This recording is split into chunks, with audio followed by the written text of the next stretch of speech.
साबिक वज़ीर-ए-आज़म इमरान खान का ये बयान आपने देखा और पिछले 3 माह से उनके बयानात जिसमें उन्होंने मुख्तलिफ मौक़िफ़ अपने सामने रखे वो अब इस नौबत तक पहुँच चुके हैं जिसमें उन्होंने ये कह दिया है कि अगर इस्टेब्लिशमेंट ने दुरुस्त फैसले ना किए तो इस्टेब्लिशमेंट भी तबाह होगी और फ़ौज भी। इमरान खान ने कहा है कि पाकिस्तान से इसका एटमी प्रोग्राम ले लिया जाएगा, अगर दुरुस्त फैसले ना हुए तो पाकिस्तान के 3 टुकड़े हो सकते हैं। साबिक वज़ीर-ए-आज़म इमरान खान का यह बयान आपके सामने है। इमरान खान ने कहा कि अगर इस्टेब्लिशमेंट ने दुरुस्त फैसले ना किए तो इस्टेब्लिशमेंट भी तबाह होगी और फ़ौज भी। उन्होंने कहा कि पाकिस्तान से इसका एटमी प्रोग्राम ले लिया जाएगा, अगर दुरुस्त फैसले ना हुए तो पाकिस्तान के 3 टुकड़े हो सकते हैं। सीनियर सहाफ़ियों तज्ज़ियाकारों से हम बात करेंगे। सीनियर रैंक पर्सन सहाफ़ी शाहज़ेब खानज़ादा साहब हमारे साथ मौजूद हैं। सीनियर सहाफ़ी तज्ज़ियाकार सलीम साफ़ी साहब मौजूद हैं, उनसे बात करेंगे। शाहज़ेब साहब, इमरान खान साहब को जब से तहरीक अदम एतमाद के ज़रिए निकाला गया है उनके बहुत से मुख्तलिफ मौक़िफ़ सामने आए हैं। उनका इक़्तिदार जाने के बाद इमरान खान अब पाकिस्तान तोड़ने की बातें कर रहे हैं। उन्होंने ये भी कहा कि पाकिस्तान पर इस हुकूमत को लाने से बेहतर था एटम बम मार दिया जाता। अब वो ये कह रहे हैं कि पाकिस्तान के 3 हिस्से होंगे। साथ ही इमरान खान ने पाकिस्तान के डी-न्यूक्लियर होने के बारे में भी गैर जिम्मेदाराना बयान दिया जो आपने अभी चंद सेकंड्स पहले सुना। पहले भी अमेरिका में न्यूक्लियर के हवाले से और उसामा बिन लादेन के हवाले से इंतहाई मतनाज़े और गैर ज़रूरी बयानात वो दे चुके हैं। न्यूट्रल पर उनके मुख्तलिफ मौक़िफ़ सामने आते हैं। मार्च में वो कह रहे थे कि कोई न्यूट्रल हो ही नहीं सकता, किसी को न्यूट्रल होना नहीं चाहिए, अल्लाह ने इजाज़त नहीं दी न्यूट्रल होने की। फिर अपने लॉन्ग मार्च से पहले वो कहने लगे कि अब वो कहेंगे इदारों से कि न्यूट्रल ही रहना। फिर आज उन्होंने कह दिया है कि न्यूट्रल किसी को नहीं होना चाहिए, न्यूट्रल हो ही नहीं सकता, हमें खुदा की तरफ से इजाज़त नहीं है न्यूट्रल होने की। कितने संगीन हैं उनके बयानात और क्या जाहिर करते हैं इमरान खान साहब के इस हद तक चले जाने वाले बयानात? जुनैद, इस वक्त ज़ाहिर एक अफसोस की बात है जो खान साहब की तरफ से बयानात दिए गए हैं और जाहिर ये यही करते हैं कि खान साहब इस वक्त बहुत ज़्यादा डेस्परेट हो रहे हैं किसी भी तरीके से वापस पावर में आने के लिए। और जो डेस्परेट हो रहे हैं तो उसके साथ साथ वो फ्रस्ट्रेट फ़ौज पर हो रहे हैं। और सीधी सी बात है कि उनको इक़्तिदार में लाने में अगर किसी ने किरदार अदा किया था तो वो फ़ौज ने किया था, इस्टेब्लिशमेंट ने किया था। 2018 से पहले किस तरीके से मीडिया मैनेजमेंट हुई, किस तरीके से इमरान खान साहब के लिए फ़ैसलों को मनूवर किया गया, किस तरीके से जो उनके मुकाबले में प्लेयर्स थे उनको बाहर किया गया, नवाज शरीफ साहब कैसे एक तनख्वाह ना लेने पर बाहर हुए अपने बेटे से, वो सारे के सारे मामलात में उनका एक रास्ता हमवार किया गया, उनको इक़्तिदार में लाया गया। और उससे पहले 3-4 साल में तमाम जितने भी पॉलिटिशियन थे उनको इंतहाई करप्ट बनाकर पेश किया गया, उन्हें एंटी नेशनल बना के पेश किया गया, मुल्क मुखालिफ बना के पेश किया गया और इमरान खान साहब को एक मसीहा बना के पेश किया गया। 3.5 साल बाद जब इमरान खान साहब इक़्तिदार से चले गए हैं तो वो इस्टेब्लिशमेंट से यही तवक्को कर रहे हैं कि आप मुझे वापस इक़्तिदार में लेके आएँ। ये वही करप्ट लोग हैं, इन्हें इक़्तिदार से निकालें। ये वही लोग हैं जिनसे मुल्क को ख़तरा था, मैं मुल्क को ठीक कर सकता हूँ। और इमरान खान साहब अपने आप को बतौर नेशनल इंटरेस्ट के पेश कर रहे हैं, बतौर इस मुल्क के और कौम के सर्वाइवल के तौर पर पेश कर रहे हैं। और मसला यह है कि फ़ौज पर और इस्टेब्लिशमेंट के किरदार पर पाकिस्तान के माजी में मुतअद्दिद दफ़ा तनकीद हुई है। नवाज शरीफ साहब ने की है, मरीम नवाज साहिबा ने की है, बेनज़ीर भुट्टो साहिबा ने की है, मगर वो सारे ये तनकीद करते थे कि फ़ौज को सियासत में मुदाखलत नहीं करनी चाहिए, जमहूरी हुकूमतों के ख़िलाफ़ मुदाखलत नहीं करनी चाहिए। यहाँ पर इमरान खान साहब फ़ौज से ये कह रहे हैं कि आप मुदाखलत करें, आप न्यूट्रल नहीं हो सकते क्योंकि न्यूट्रल तो जानवर होता है, आपको मुदाखलत करनी चाहिए और मुदाखलत एक जमहूरी हुकूमत के खिलाफ करनी चाहिए और उस हुकूमत को ख़त्म करके मुझे वापस उसी तरीके से इक़्तिदार में बिठाना चाहिए जैसे आपने 2018 में बिठाया था। अब उसके नतीजे में वो जितनी भी बातें कर रहे हैं वो ये एक जो पूरा का पूरा नक्शा पेश कर रहे हैं कि पाकिस्तान बैंकरप्ट हो जाएगा।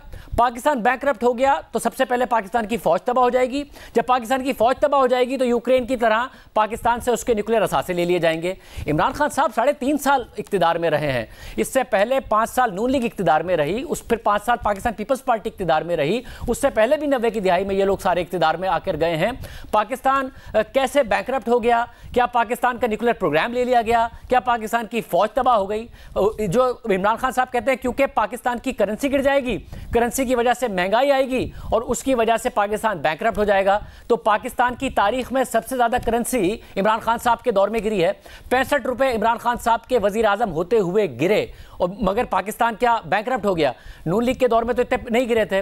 पाकिस्तान के इमरान खान साहब कहते थे कि जी 6,000 का कर्जा मिला था पीपल्स पार्टी और नून लीग को, 24,000 इन्होंने कर्जा कर दिया, 18,000 रुपये का कर्जे का इजाफा कर दिया। मगर इमरान खान साहब ने तो खुद ने जो 24,000 का कर्जा था उसे 43,000 रुपए पर पहुंचा दिया। जितना उन्होंने 10 साल में कर्जा नहीं लिया उतना 3.5 साल में ले लिया। करेंसी इमरान खान साहब के दौर में ज्यादा गिरी। नून लीग के पूरे 5 साल में वो करप्शन का आलम नहीं था जो कि इमरान साहब के दौर में था।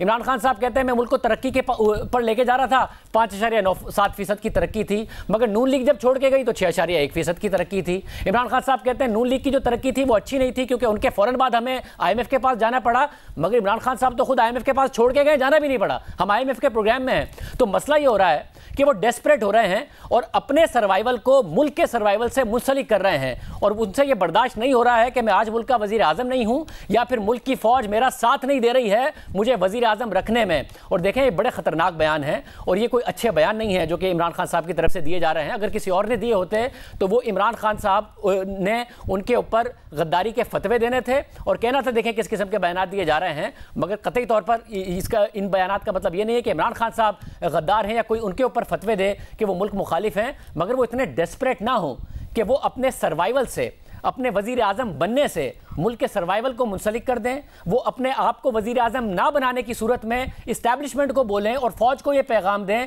कि तुम तबाह हो जाओगे अगर मैं वजीर आजम नहीं बना और ये हुकूमत रही। वो ये ना बोलें कि अगर मैं वजीर आजम नहीं बना तो इस मुल्क के 3 टुकड़े हो जाएंगे। इस मुल्क ने सर्वाइव किया है, इमरान खान साहब के वजीर आजम बनने से पहले किया है, फौज ने भी किया है, न्यूक्लियर प्रोग्राम ने भी किया है। इस न्यूक्लियर प्रोग्राम की ना तो बुनियाद इमरान खान साहब ने रखी थी, एक डेमोक्रेटिक लीडर जुल्फिकार अली भुट्टो ने रखी थी, ना ही इस मुल्क के एटमी धमाके इमरान खान साहब ने किए थे, एक डेमोक्रेटिक लीडर नवाज शरीफ ने किए थे, ना ही इस मुल्क में कोई एक LNG टर्मिनल इमरान खान साहब लगा सके हैं, पिछली डेमोक्रेटिक हुकूमत नून लीग की लगा के गई थी। ना ही इमरान खान साहब इस मुल्क में एक भी बिजली का कारखाना लगा सके हैं, वो भी पिछली डेमोक्रेटिक हुकूमत लगा के गई थी। ना ही इमरान खान साहब इस मुल्क में जमहूरी वैल्यूज के लिए कोई भी लेजिस्लेशन कर सके हैं, वो भी पाकिस्तान पीपल्स पार्टी की हुकूमत ने 18वीं तरमीम की सूरत में की थी, जिसकी वजह से मुल्क मजबूत हुआ, जिसकी वजह से मुल्क के सूबे मजबूत हुए।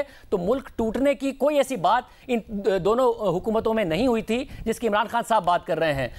ये मुल्क 2008 में जमहूरी हुकूमतों को मिला था तो इस मुल्क में लोड शेडिंग का तूफान था, इस मुल्क में महंगाई थी और इस मुल्क में रोज दहशतगर्दी के धमाके होते थे, रोजाना ब्रेकिंग न्यूज यही चल रही होती थी। 2018 में इमरान खान साहब को जो मुल्क मिला था उसमें लोड शेडिंग नहीं थी, उसमें गैस का बहरान नहीं था, उसमें दहशतगर्दी नहीं थी। अब जब इमरान खान साहब छोड़ के गए हैं तो हमें नजर आ रहा है कि 124 रुपया मिला था डॉलर, उन्हें 185 190 का छोड़ के गए हैं। 24,000 का कर्जा मिला था, 43,000 रुपए का कर्जा छोड़ के गए हैं। इसी के साथ जो मुल्क के में लोड शेडिंग थी वो दोबारा हो गई है, कोई LNG का टर्मिनल नहीं लगा सके। वो कहते हैं रूस से मैंने तेल खरीदना था, रूस से गैस पाइपलाइन नहीं बिछा सके। जब उनके मिनिस्टर से पूछा गया कि आपने पाइपलाइन क्यों नहीं बिछाई तो उन्होंने जवाब दिया कि नून लीग जिस कंपनी से मुआहिदा कर गई थी रूस की कंपनी से, वो असल में एक ब्लैक लिस्टेड कंपनी थी। आप एक ब्लैक लिस्टेड कंपनी होने की वजह से रूस के साथ जो पिछली हुकूमत मुआहिदा कर गई थी वो गैस पाइपलाइन आप बिछा नहीं पाए और आप कह रहे हैं कि आप रूस के साथ 30% की जो रियायत थी उस पर मुआहिदा करके आए थे। कौन सा ऐसा मुआहिदा है, कौन सा ऐसा डॉक्यूमेंट मौजूद है? रूस की तरफ से क्यों नहीं कहा जा रहा कि इमरान खान तो हमसे मुआहिदा करके चले गए थे और मौजूदा हुकूमत जो है उसकी पासदारी नहीं कर रही है? कोई इमरान खान साहब मुआहिदा नहीं करके गए थे। फिर कहते हैं कि इंडिया ने रूस के मुआहिदे की वजह से कीमतें कम कर दी हैं जो वो रूस से तेल खरीद रहा है। इंडिया के फाइनेंस मिनिस्टर का बयान मौजूद है कि हमने अपनी सेंट्रल एक्साइज ड्यूटी पे हिट ली है, 1000 अरब रुपए का हम फायदा दे रहे हैं अपनी आवाम को और 1000 अरब रुपए का नुकसान कर रहे हैं अपनी हुकूमत का, यानी पाकिस्तान के 2500 अरब रुपए, जबकि हम ये कीमतों में कमी कर रहे हैं। कमी तो इंडिया ने अभी नहीं की है। इमरान खान साहब की हुकूमत ने 5 नवंबर 2021 को पेट्रोल और डीजल की कीमतें बढ़ाई थी। उससे 2 दिन पहले 3 नवंबर को भारतीय हुकूमत ने पेट्रोल डीजल की कीमतें कम की थी और उनको फ्रीज कर दिया था 4 महीने के लिए। उस वक्त भी रूस से पेट्रोल लेके नहीं किया था, अपनी सेंट्रल एक्साइज ड्यूटी को कम करके ही किया था। तो इमरान खान साहब एक झूठ पर मबनी बयानियां बना रहे हैं। उस झूठ पर मबनी बयानिए में वो ना नेशनल इंटरेस्ट का ख्याल कर रहे हैं, ना मुल्क की जमहूरियत का ख्याल कर रहे हैं। वो चाहते हैं कि फौज किसी भी तरीके से मुझे इख्तिदार में लेके आए, अगर नहीं लाओगे तो तुम तबाह हो जाओगे, क्योंकि मुल्क तबाह हो जाएगा, क्योंकि रुपया गिर जाएगा, उससे महंगाई आएगी, उससे मुल्क में 3 टुकड़े हो जाएगा और हमारा न्यूक्लियर प्रोग्राम लिया जाएगा। ये जो पूरी की पूरी थ्योरी बना रहे हैं खान साहब अपने सर्वाइवल के लिए, ये बड़े अफसोस की बात है। उनके आसपास के लोगों को उन्हें समझाना चाहिए कि आप ये जो बयानात दे रहे हैं इसका ना माजी में किसी को फायदा हुआ है ना आपको होगा। माजी में तो लोग ये बयान देने पर उनको मीडिया से हटा दिया गया, उनके खिलाफ फैसले आ गए कि फौज को मुदाखलत नहीं करनी चाहिए जमहूरी हुकूमत में। इमरान खान साहब ये कह रहे हैं कि फौज को जमहूरी हुकूमत में मुदाखलत करनी चाहिए और मेरा साथ देना चाहिए वरना मुल्क टूट जाएगा। ये उससे ज्यादा बहुत आगे जाके बयानात दे रहे हैं जो माजी के हुक्मरान दिया करते थे। जब उनका लिए बहुत ज़्यादा मुश्किलात हुई इस मुल्क में, तो उनके लिए भी मुश्किलात हो सकती हैं खान साहब के लिए। इसलिए उनको समझाना चाहिए उनके आसपास के लोगों को कि इतने डेस्परेट ना हो, इक़्तिदार आपको मिल जाएगा, इस हुकूमत को सर्वाइवल के लिए मुश्किल फैसले करने हैं, IMF का प्रोग्राम बहाल करना है, उससे महंगाई का तूफान आएगा, आपको कैंपेन करने का मौका मिलेगा, फिर इलेक्शन होगा। फौरी तौर पर फौज के जरिए ज़बरदस्ती कि फौज मुझे वज़ीर आज़म बना दे, ये कोई ऐसी ख्वाहिश नहीं है कि जिसकी वजह से इमरान खान साहब पूरा का पूरा नेशनल इंटरेस्ट कॉम्प्रोमाइज़ कर दें और अपने आप को नेशनल इंटरेस्ट के तौर पर पेश करें, वरना मुल्क 3 टुकड़े हो जाएगा। मेरा ख्याल है बड़ी ज्यादती कर रहे हैं। सलीम साफ़ी साहब, जो बात शाहजेब साहब ने भी कही, इतने बेचैन क्यों हैं इमरान खान साहब, या जिसको अंग्रेजी में कहा जा रहा है कि इतने डेस्परेट क्यों हैं? ये अफसोस की बात है कि माजी में भी ऐसे वज़ीर आज़म थे जिनका इक़्तिदार ख़त्म किया गया, उनकी वज़ारत उज़्मा का दौर मुकम्मल नहीं होने दिया गया, उसमें बेनज़ीर भुट्टो हैं, नवाज शरीफ खुद हैं, फिर यूसुफ रज़ा गिलानी हैं, जिनकी बहुत ज़्यादा वो आज बात करते हैं इमरान खान साहब। जुल्फ़िकार अली भुट्टो ऐसे वज़ीर आज़म थे जिनको उनके वज़ारत उज़्मा के दौरान मार्शल लॉ लगा दिया गया, उनको गिरफ्तार कर लिया गया काबीना समेत। पर इमरान खान साहब इस हद तक क्यों जा रहे हैं, उसकी वजह क्या नज़र आती है आपको? एक तो ये है कि मैं इस वक्त दोस्तों के महफिल में बैठा हूँ और वो खाने के लिए उसी तरह डेस्परेट है जिस तरह इमरान खान साहब दोबारा इक़्तिदार में आने के लिए डेस्परेट हैं। तो मैं आपको ये जवाब दे के फिर आपसे इजाज़त चाहूँगा। और दूसरा ये कि शाहजेब खानज़ादा तो माशाल्लाह बाकमाल आदमी हैं, वो 5 मिनट में जितनी गुफ्तगू कर सकते हैं उतना मैं 1 घंटे में भी नहीं कर सकता। लेकिन मैं ब्रीफली आपको ये बताऊं कि इस जुर्म में हम भी शरीक हैं। अब जाहिर बात है कि एक शख्स है, वो तो मैं शुरू दिन से कहता था कि इस शख्स की दुनिया उसकी ज़ात से शुरू होती और उसकी ज़ात पे ख़त्म होती है। न उनको मुल्क की कोई फ़िक्र है, न कौम की कोई फ़िक्र है, न अपने करीबी दोस्तों की, न अपनी पार्टी की कोई फ़िक्र है।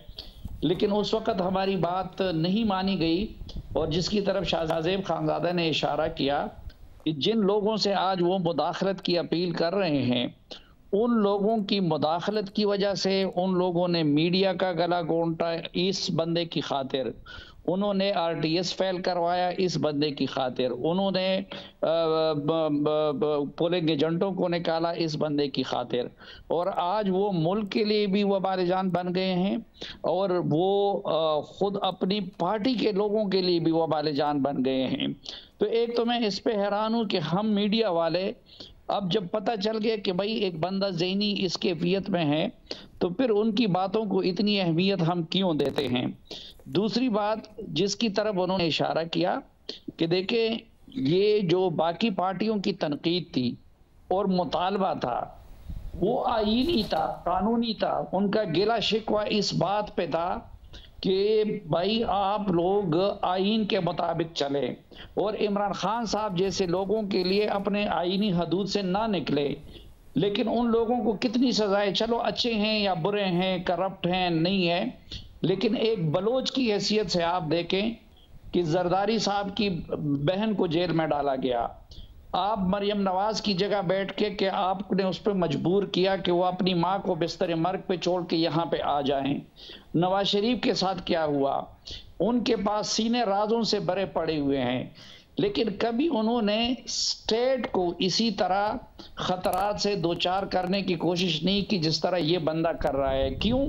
वजह साफ जाहिर है, इनकी औलाद इस मुल्क में नहीं है, इनकी बाकी मफादात इस मुल्क से वाबस्ता नहीं है। मैं और आप तो इसलिए फिक्र करेंगे, मैं और शाहजेब और आप, हमने तो इस मुल्क में रहना है, तो वो इसीलिए कभी एक इदारे को ब्लैकमेल करता है, कभी दूसरे इदारे को ब्लैकमेल करता है। जब ब्लैकमेलिंग से काम नहीं पड़ता चलता तो फिर जाके उनके कदमों में बैठ जाता है। लेकिन हम उनके बयानात को इतनी अहमियत देते हैं। पहली बात, पाकिस्तान का एटमी प्रोग्राम जिस तरह इन्होंने कहा वो भुट्टो ने शुरू किया, बाकी हुकूमतों ने उसको दवाम दिया। नवाज शरीफ ने एटमी धमाके किए, पाकिस्तानी फौज उसकी मुहाफिज है, इंटरनेशनल स्टैंडर्ड पे उनका हमारी सिक्योरिटी का इंतज़ाम है। वो मेरे ख्याल में इमरान खान साहब को भी उसका अता पता नहीं होगा कि हमारा एटमी प्रोग्राम क्या है। दूसरी बात, पाकिस्तान का जहाँ तक ताल्लुक है कि पाकिस्तान 3 टुकड़े हो जाएगा, ये इन्होंने पाकिस्तान को किया अपना वो समझा हुआ है कि एक जमान पार्क हो और एक बनी गाला हो और अब एक CM हाउस पेशावर हो। पाकिस्तान इस वक्त अल्हम्दुलिल्लाह पाकिस्तान को इन सियासी पार्टियों ने भी जोड़े रखा है। जो वो पीपल्स पार्टी हो, वो नून लीग हो, वो कोई और हो, जो पाकिस्तान में इससे पहले कौम परस्ती की तहरीकें थी और जो सिंधु देश की तहरीक पख्तूनिस्तान की, वो सारी चीजें तो खत्म हो चुकी हैं। तो ये कहां से पाकिस्तान के टूटने के, जो इकोनॉमी की बात उन्होंने की, इकोनॉमी के सारे चैलेंजेस इस बंदे ने पाकिस्तान को खड़े किए थे। और मौजूदा सेटअप अच्छा हो या बुरा हो, इन्होंने हर मुल्क के साथ ताल्लुकात खराब करवा दिए इस पाकिस्तान के। अभी किसी के साथ पीपल्स पार्टी के ताल्लुकात अच्छे होंगे, किसी के साथ नून के होंगे, और वो उसकी रिकवरी में लगे हुए हैं और इंशाल्लाह रिकवरी हो जाएगी। बाकी इस बंदे की बातों को मैं कहता हूँ, हम मीडिया वाले क्यों इतनी अहमियत देते हैं कि उनकी बातों पे ट्रांसमिशन, तो आपको मालूम है शुक्रिया। एक घंटे में एक बात करते हैं, दूसरे में दूसरी करते हैं, तीसरे में तीसरी करते हैं, और फिर हम उनको मौजूद बहस बनाते हैं यार। सलीम साफ़ी साहब, शुक्रिया आपकी गुफ्तगू का। हमें सीनियर सहाफ़ी तजकार मुनीफ फारूक साहब ने ज्वाइन किया, उनसे बात करेंगे। मुनीफ साहब, बहुत कुछ हो चुका है माजी में, अब सवाल यही उठ रहा है कि इससे पहले भी बहुत मुश्किल वक्त आया है पाकिस्तान पर, लेकिन किसी ने 3 टुकड़े पाकिस्तान के होने की बात नहीं की। इमरान खान साहब इस नतीजे तक, इस नहज पर इस हद क्यों पहुँच चुके हैं चंद दिन बाद ही अपने आप को वज़ारत उज़्मा से निकाले जाने के बाद? देखिए जुनैद साहब, ये एक खास ज़हनी कैफियत है और ये कोई नॉर्मल ज़हनी कैफियत नहीं है। इमरान खान साहब इन ऑल प्रोबेबिलिटी इससे भी ज्यादा मज़ाक़ा खेज और डेस्परेट बयानात आने वाले दिनों में देंगे। इदारों पे शायद डायरेक्ट हमले भी करें, शख्सियात पे कर सकते हैं, क्योंकि इमरान खान साहब का इक़्तिदार बेसिकली एक बहुत बड़ा फसाड था। वो इसलिए फसाड था कि उसके अंदर कोई डेप्थ नहीं थी, वो मैन्युफैक्चर की गई हुकूमत थी। अब जाहिर बात है, जब उसकी कलाई खुल गई और वो खत्म हो गई, तो अब इमरान खान साहब इस बात को रिकग्नाइज नहीं कर पा रहे, अब खुद को इस हकीकत से रिकनसाइल नहीं कर पा रहे कि वो अब इक़्तिदार में नहीं रहे। बजाय इसके कि इमरान खान साहब इस बात का एहसास करें कि वो एक मकबूल शख्सियत है, रीग्रुप करें, एक सियासी जिद्दोजहद करें जिसको वो हमेशा क्लेम करते हैं। अब वो ये कह रहे हैं कि जी मैं इक़्तिदार में नहीं हूं, लिहाजा खुदा न खास्ता मुल्क के 3 टुकड़े हो जाएंगे। ऐसा बिल्कुल नहीं होगा, खाकम बदन। ऐसा क्यों हो? क्योंकि आप इक़्तिदार में नहीं है। कोई मुल्क को नुकसान पहुंचाए, ऐसा क्यों हो? क्योंकि आप इक़्तिदार में नहीं है। आपकी जो ज़हनी कैफियत है जनाब इमरान खान की, वो ऐसी नहीं है कि ऐसी सूरत हाल में उन्हें कोई इक़्तिदार भी देगा। आप यकीन मानिए, जो गुफ्तगू वो कर रहे हैं, ये किसी नॉर्मल शख्स की गुफ्तगू नहीं है। एक ऐसा शख्स जो मुल्क का वज़ीर आज़म रहा हो और जिसका इक़्तिदार अभी को महीने 1.5-2 पहले खत्म हुआ हो, वो डायरेक्टली एक्यूज कर रहे हैं पाकिस्तान के एस्टेब्लिशमेंट को। ठीक है, इमरान खान साहब को यहाँ तक लाने में, उनकी हुकूमत बनाने में एस्टेब्लिशमेंट का बहुत बड़ा किरदार था, हाथ था, लेकिन अब हैंड्स ऑफ की पॉलिसी इमरान खान साहब को सूट नहीं कर रही।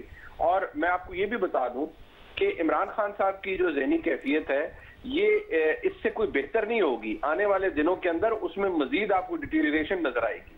इसलिए क्योंकि इमरान खान साहब जब ये कहते हैं ना, उन्होंने मुल्क की सियासत को, हुकूमत को, इनफैक्ट मुल्क को ही एक क्रिकेट मैच बना दिया कि मैं आखिरी बॉल तक खेलूंगा।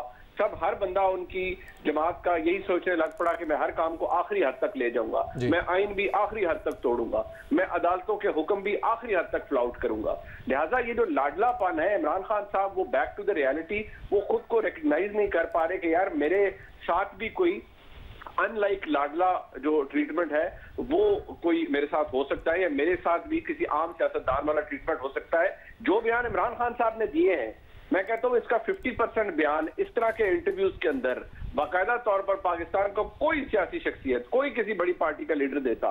आप यकीन मानिए, इमरान खान साहब ने तो उसे गद्दार बाद में कहना था, उसके खिलाफ अब तक कैंपेन, जलसे, जुलूस, अदालतों में मुकदमात, पता नहीं क्या कुछ शुरू हो जाना था। और सवाल कोई इमरान खान साहब से पूछे कि आप ये क्यों कह रहे हैं कि खुदा न खास्ता मुल्क के 3 टुकड़े हो जाएंगे या मुल्क की खुदा न खास्ता फौज तबाह हो जाएगी। इस मुल्क की फौज दुनिया की बेहतरीन फौजों में से एक है, क्यों खुदा न खास्ता तबाह होगी? और अगर जो एग्जिस्टेंस है हमारे मुल्क की, अगर इकोनॉमिक चैलेंजेस है, तो उसका इदराक फौज को भी है। आज अगर इमरान खान साहब को वो सपोर्ट हासिल नहीं है, तो उनको ये महसूस करना चाहिए कि असल स्ट्रगल या असल इक़्तिदार जो है वो लोगों की सपोर्ट या वोट से हासिल होगा उन्हें, वो किसी इदारे की सपोर्ट या उसकी अननेचुरल सपोर्ट से उन्हें नहीं मिलता। जी मुनीब, आपने जो बात की कि कोई और लीडर अगर ये बात करते, ऐसा बयान देते, तो क्या रद्द अमल हो सकता था? शाजिब साहब, आपने भी इस पर बात की थी और आपने कहा कि गद्दारी का फतवा या गद्दारी का इल्ज़ाम नहीं लगाना चाहिए, पर जो साफ़ी साहब कह रहे हैं कि इमरान खान साहब की बातों का हम नहीं लेना चाहिए, क्या उनके इस तरह के संगीन बयानात को नज़रअंदाज किया जा सकता है और फिर दीगर सियासी जमातें, पाकिस्तान के इदारे, कानून नाफिज करने वाले इदारे, वो अगर इसको गद्दारी के तौर पर नहीं देखना चाहिए उन्हें, जो असूली तौर पर गलत होगा अगर, तो फिर किस तरह से इमरान खान साहब को जवाब देना चाहिए या उनकी इस बात का रद्द-ए-अमल होना चाहिए? देखिए, मेरा तो ये ख्याल है कि बजाय इसके कि खान साहब के खिलाफ कोई कानूनी कार्रवाई हो या जो कुछ वो दूसरों के साथ करते हैं उनके साथ किया जाए, उनके करीबी लोगों को खान साहब को समझाना चाहिए कि सर आ जाएगा इक़्तिदार का टाइम, इलेक्शन आएगा, उसके बाद इलेक्शन होगा, हम डेस्परेट होकर इस्टेब्लिशमेंट को नहीं कह सकते हैं।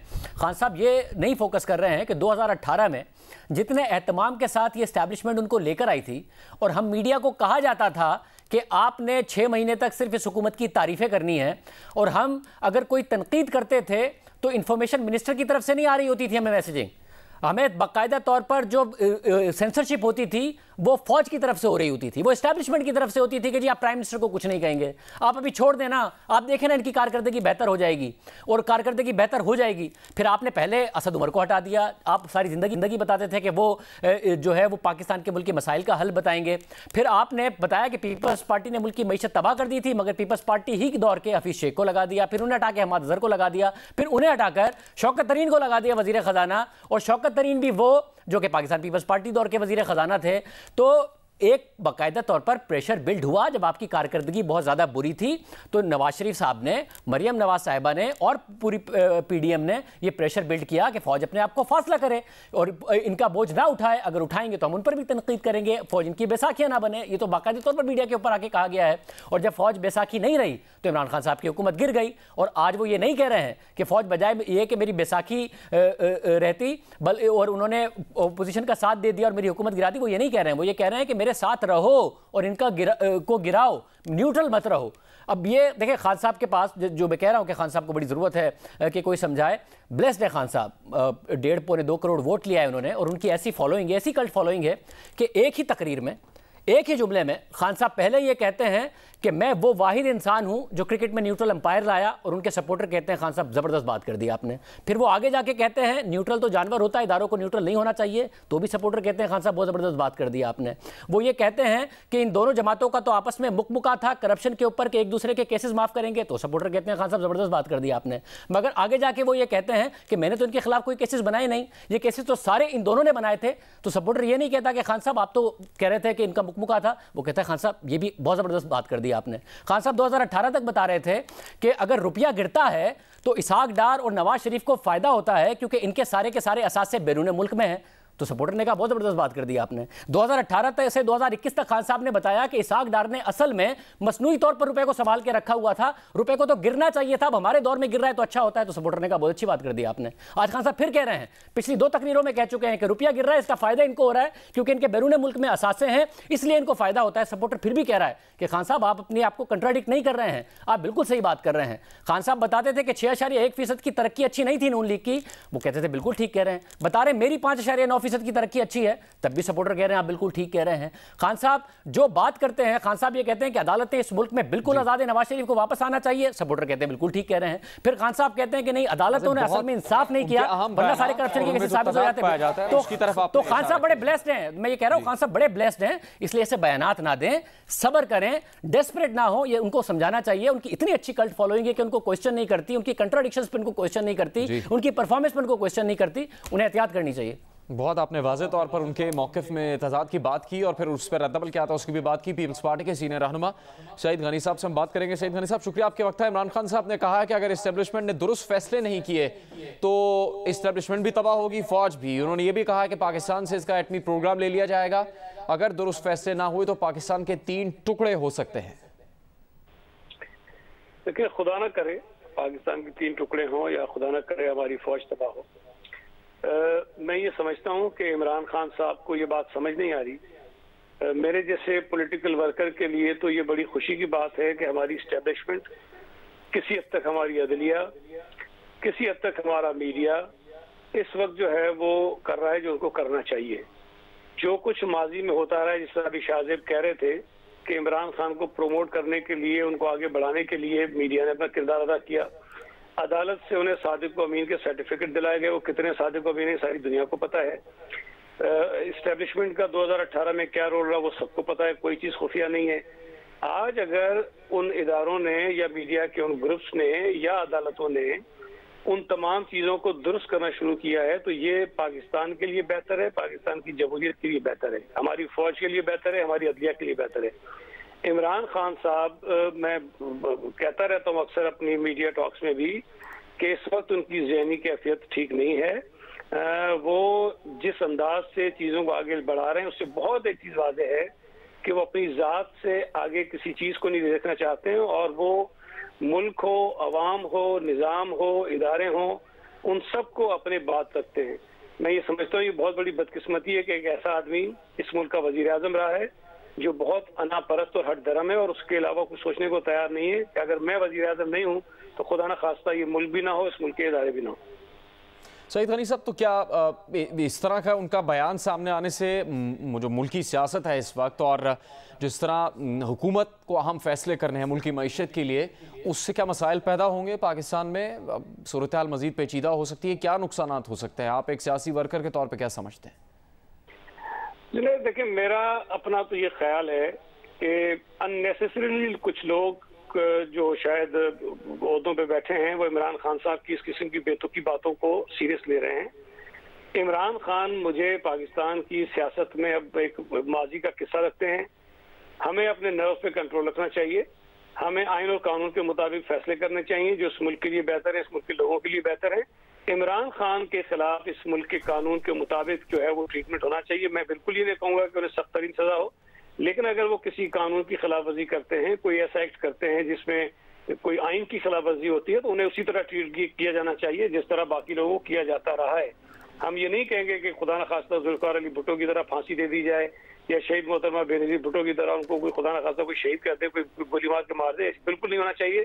लेकिन जो कानून इस मुल्क के लोगों के लिए, जो इमरान खान साहब खुद भी कहते थे कि इस मुल्क में दो नहीं एक कानून होना चाहिए, तो इमरान खान भी अपने आप को उसी कानून के दायरे में लाए, उनको उसी तरह से ट्रीट किया जाना चाहिए। अगर तो इमरान खान साहब को हमने कोई ये लाडलेपन वाला रवैया उनके साथ रखा तो फिर जाहिर है कि इस तरह की बातें वो करते रहेंगे, लेकिन उन्हें हमें कानून के मुताबिक हैंडल करने की जरूरत है। बहुत शुक्रिया सईद गनी, पीपल्स पार्टी के रहनुमा। उनका रद्दमल आपने देखा। इक़्तिदार से बाहर इमरान खान पाकिस्तान के टूटने की बातें करने लगे हैं। कहा है कि इन लोगों को इक़्तिदार से ना निकाला तो मुल्क के न्यूक्लियर असासे छिन जाएंगे, मुल्क के 3 टुकड़े हो जाएंगे। तलाल चौधरी मुस्लिम लीग नून के रहनुमा, उनसे बात करेंगे। तलाल चौधरी साहब जी, हम आपको ये बता दें कि हम तलाल चौधरी से इस बारे में बात करेंगे। तलाल चौधरी साहब, क्या आप समझते हैं इमरान खान साहब के इन बयानात पर हुकूमत का रद्दअमल क्या होगा? उनके इन बयानात से मुल्की हालात पर इस वक्त क्या असर पड़ेगा? वो ये कह रहे हैं कि पाकिस्तान टूट जाएगा और अगर इन लोगों को, जैसे कि नई हुकूमत है, उसको इक़्तिदार से नहीं निकाला गया तो मुल्क के न्यूक्लियर असासे छिन जाएंगे। देखिए, ये एक ज़हनी बीमार और एक फ्रस्ट्रेटेड आदमी जो है वो यही बातें कर सकता है। यानी इसी आदमी का बयान है कि एटम बम चला दिया जाए इस मुल्क के, इससे बेहतर जब से इसे इक़्तिदार में उतारा है। यानी अगर इमरान खान ना हो तो इस मुल्क पर एटम बम भी चल जाए तो उसे कोई फर्क नहीं पड़ता। यही इंसान है जो कहता था कि अगर मैं हुकूमत में नहीं आता तो सिविल नाफरमानी करो, हुंडी से पैसे भेजो। यही वो बंदा है जो कहता है आग लगा दो और यही कहता है कि पाकिस्तान जैम कर दो। यानी ना किसी की रोटी चले, ना रोजी चले, ना पाकिस्तान चले, क्योंकि ये इक़्तिदार में नहीं है। ये आज इक़्तिदार में नहीं। और जिन अदारों ने इसकी इतनी मदद की कि पाकिस्तान की तारीख में इतनी किसी को सपोर्ट अदारों से नहीं मिली और अदारों पर बड़ी तनकीद हुई इस पर, आज उन्हीं अदारों को निशाना बना रहे हैं और साथ नौजुबिल्लाह आप ये कह रहे हैं पाकिस्तान के 3 टुकड़े हो जाएंगे। यानी आप अब इतने फ्रस्ट्रेटेड हैं कि आप मुल्क के 3 टुकड़े, मुल्क पर एटम बम चल जाए, इसको आग लग जाए, इसको सिविल नाफरमानी कर दें, इसको मैं बंद कर दूंगा। सो मेरा ख्याल है कि कोई ना कोई अब एक्शन का टाइम है और मुझे उम्मीद है हमने थोड़ा सा एक एक्शन जो है वो जो किया है लॉन्ग मार्च के सिलसिले में, काफी हद तक इन लोगों की तबीयत जो है, जब कानून ने अपना रास्ता बनाया है तो बड़ी तबीयत ठीक हुई है। और मुझे उम्मीद है सुप्रीम कोर्ट ने रिपोर्ट मंगवाई है और उस रिपोर्ट में भी जो चीजें सामने आएंगी तो हमारे अदारे भी एक इस तरह के बयानात और इस तरह की फ्रस्ट्रेशन और इस तरह की जहन रखने वाले आदमी के जो मंसूबे हैं उसमें यकीनन अपना रोल प्ले करेंगे। बहुत शुक्रिया आपका तलाल चौधरी साहब, मुस्लिम लीग नून के रहनुमा बात कर रहे थे। मुनीर फारूक साहब, आपने शाहजेब साहब का भी मौक़िफ़ सुना। कानूनी तौर पर क्या इमरान खान साहब के खिलाफ कोई कार्रवाई हो सकती है उनके ऐसे बयानात सामने आने के बाद?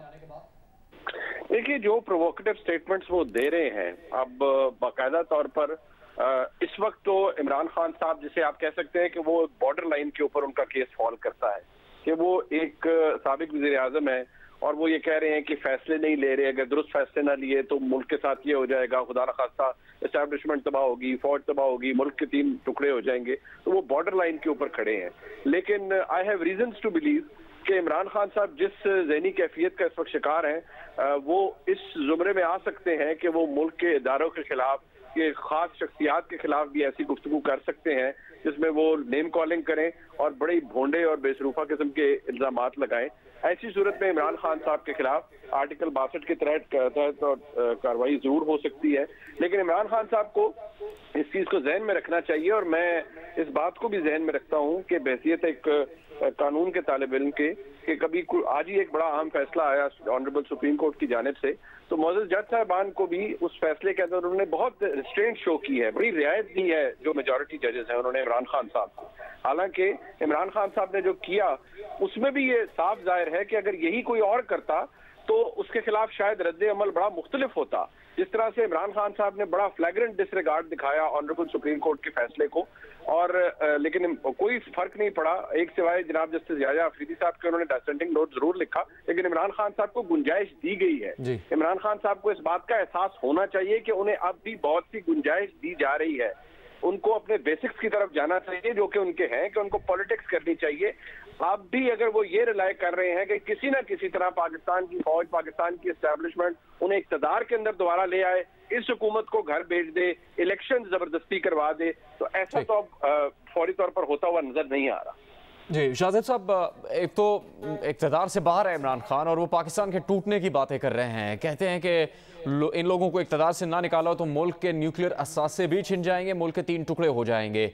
आपने उनके लोगों को समझाने की बात की, आपने अपने प्रोग्राम में भी चंद दिन पहले बताया था कि पाकिस्तान तहरीक इंसाफ की जो सीनियर क़यादत है, उनके सीनियर रहनुमा है, उनसे इमरान खान साहब खफा हैं, चूँकि वो इमरान खान साहब की इस वक्त जो टकराव की सियासत है उसके साथ खड़े नहीं होना चाहते। तो उस सूरत में किस हद तक वो इख्तलाफ जा चुका है तहरीक इंसाफ के अंदर? अच्छा, इख्तलाफ है, मगर मसला यह है कि पाकिस्तान तहरीक इंसाफ के अंदर भी एक जो कल्चर पैदा हो गया है उसमें बहुत कम लोग हैं जो हिम्मत कर पाते हैं कि वो इमरान खान साहब से इख्तलाफ करें और इख्तलाफ राय बाकायदा बयान करें।